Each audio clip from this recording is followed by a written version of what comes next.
We are back on Morning Line. Thanks for joining us. Stephanie Witt's with us. She's Executive Vice President of the Beacon Center of Tennessee. Good to have her on. Beacon Center, of course, a fiscally conservative organization. You could argue, it's got some more Republican leanings just in terms of when it comes to spending and things.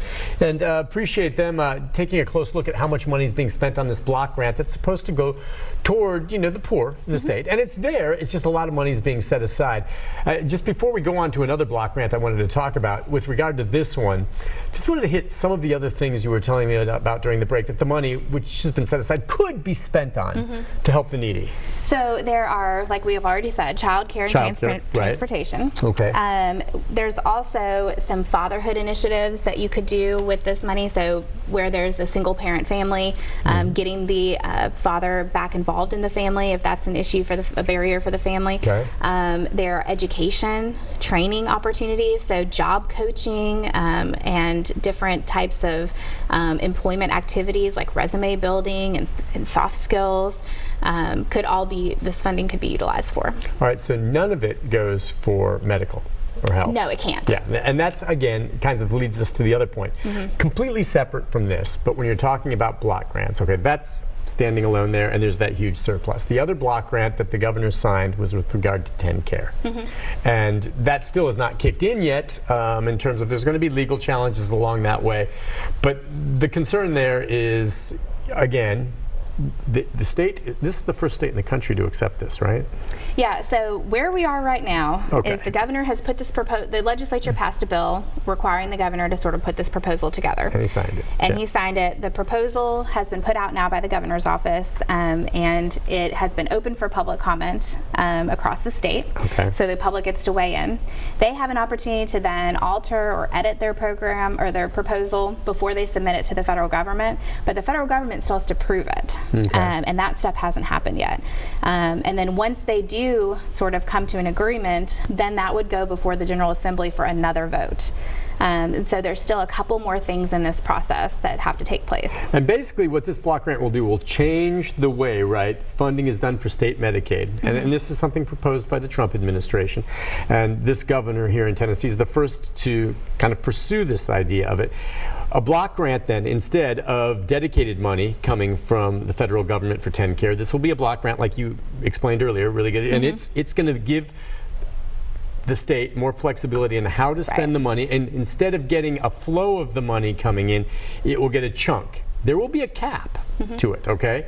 But it'll give more flexibility. And there's a lot of controversy. I know that the comment period didn't exactly come out with some clear-cut consensus, right? No. There are over 1,700 public comments, I think, which are a lot to go through. And a lot of people, have concerns about how the state will run this. And you even wonder if, the state's doing this with that block grant, for the needy, what's it going to do with the block? Are they going to be setting aside a bunch of this money under TennCare for some kind of surplus fund? Right. Instead of putting it, and that, even more so, I mean, TennCare is crucial in terms of the care for those who don't have it medically. And messing with that money, that's where you just want to make sure, you just wonder behind it. It always comes down to money. And what reason would the federal government have for asking states to accept this kind of block grant? And why is Tennessee the only one that's accepted it? It's because they think it's going to save money, period. Now, they may say they think it's going to be a better way to do it. And there's flexibility. But who are we kidding? At the federal level, they're like, if we can get more states to do this, it will save us money because we can just give a block chunk and we don't have to worry about any more or any less. It doesn't have to change, and we can forget about it when it's there. That's my take. It's not necessarily just better. From the federal level, this can save money. And that would be, from the federal perspective, I think where they would be coming from. But from the state perspective, the proposal, which is why we are sort of waiting to see what the final proposal ends up looking like that goes before the General Assembly, because the state has built in some protections in their proposal. Okay. So they've said, okay, it has to be per capita, so per person on the program. So if the enrollment increases, the amount of the block grant increases. Inflation over time has to be included. So the same amount of, we're not getting the same amount of money every year, it's got to be controlled with inflation, so the dollar amount's still the same. So there are some protections built in. I don't know if the federal government will accept that. Right, but that's the question. Will the federal government accept it? Because the idea is, I think and again, saving money is not a bad thing. I don't mean that as a bad thing necessarily, but I mean, I thought that's part of the deal. I think that's why the federal government, they're not going to agree to that. So that's sort of what the state has put out there, and then it's up to the federal government to decide whether or not they're going to do that. They're going to say, no, this is still pretty close to what we're doing right now. We're not going to accept that if we're giving you that leeway. The whole idea is block grant chunk caps means doesn't go up, okay? Right. And right now we have, we get money per person that enrolls in the program. Yeah. It's 65% federal, 35% state funded. Oh, okay. From the feds, but we're still maintaining that same spending level is what the proposal says, but we're going to get to keep a portion of the savings. So it would be 50-50. So the feds would also have to agree. Right now, they get 100% of the savings at the federal level. Right. We're saying, no, we want to split it with you as a state. They would have to accept that in their the proposal. Again, and look, I mean, it's just not going to happen. They may send back a counter proposal. Yeah. What's the timetable on that, you think? It's interesting. I mean, it's 6 to 9 months, I think. Okay, 6 to 9, and then there could be some back and forth. And again, when it comes to this block grant, we're talking a ton more money than the one we were just talking about, right? Was it like billions? It's like 7.6 billion a year. Yeah. And that's a lot of money. Now, I don't know if they'll go with that much, right? I don't know how much the proposal would come under a block grant. We are asking for about $7.5 billion for the block grant for TennCare. Okay. Right now, they're spending about $5.5-ish billion on the same population. So we would be getting potentially additional funds, and then if we only spent the $5 that we're currently spending, we would be able to split that savings with the feds.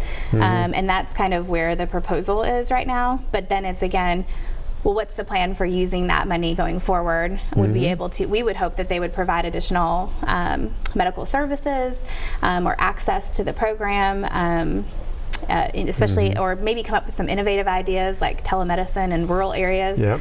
Yeah, as we see a lot of these hospitals closing in the rural areas, things like that. I would love that. What a great idea.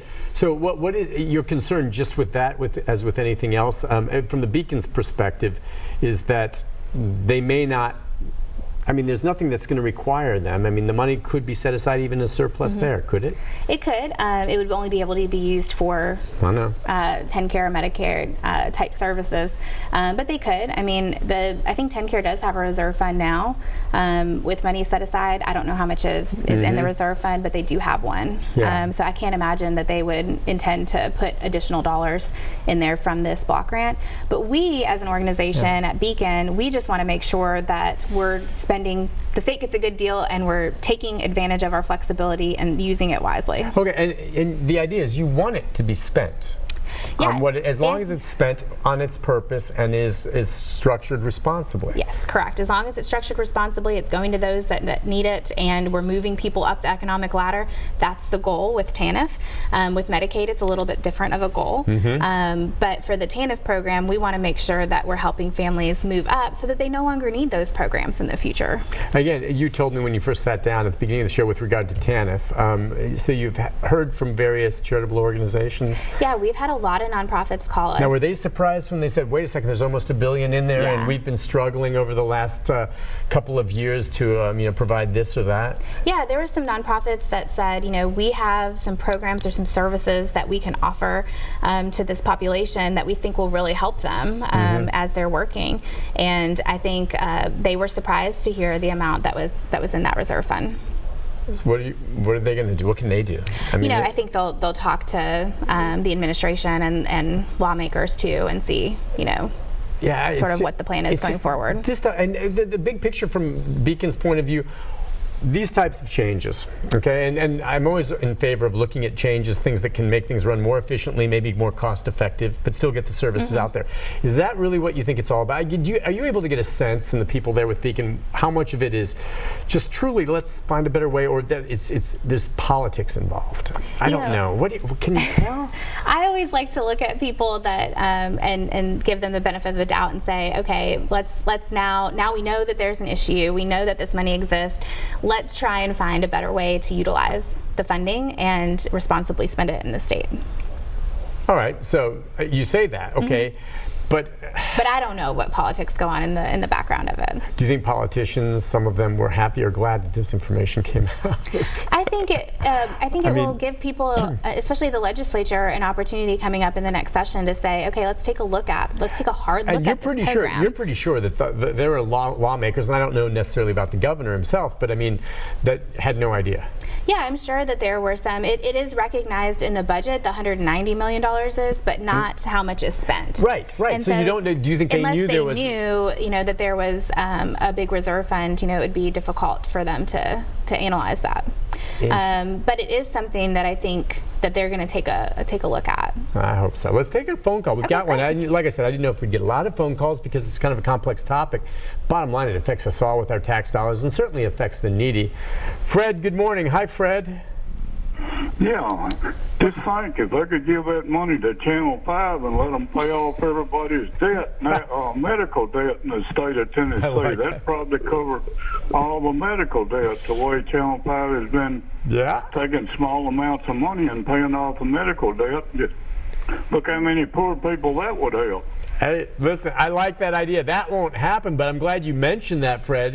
Chris Conti, reporter's kind of been dedicated to these stories. Yeah. Where we send out these yellow envelopes to individuals that we know have large amounts, and we know the accumulation of medical debt for some people who have no means and help, and then we help them at least pay a portion of that through a program that's in place. I don't know. I mean, I'd like to think some of these monies could come into play and help at least people avoid going into huge debt. Yeah, at the very least, it can't be used for medical expenses, as I said earlier, because that's a separate program. Right. But what it can do is allow families free up some resources that they were spending on other things that they could then use for. Exactly. There's always the domino. You make a great point. I know that TANF can't be used for medical, but if that TANF can help them get a job or something like that has insurance or something like that, health insurance or whatever, and it can help the family, get around all of that. Or if they're scraping money together to pay for childcare, right now, that money could then be used. Yeah, I mean, and would you imagine many of the families that benefit from TANF are single parent? Most of them are.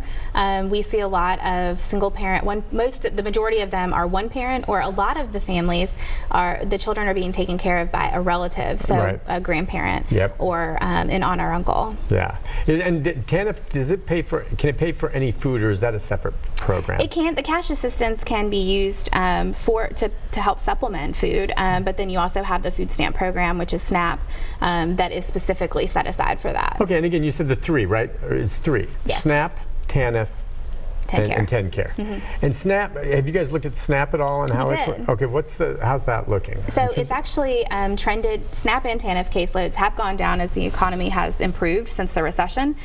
So fewer people on it. Fewer people on it. Good. TennCare we found did not. And so that was an interesting because healthcare is just a different breed all the way around. Healthcare is just a different breed. And I think the eligibility for all these programs are different across the board. So it's extremely hard for a family to navigate all these different programs. And it's hard for a state to figure out, where people's pain points are, but we should be doing that as a state. Totally agree. Listen, we'll come back, our final segment, right after this. Stay with us on Morning Line. Yeah, I want to tell you.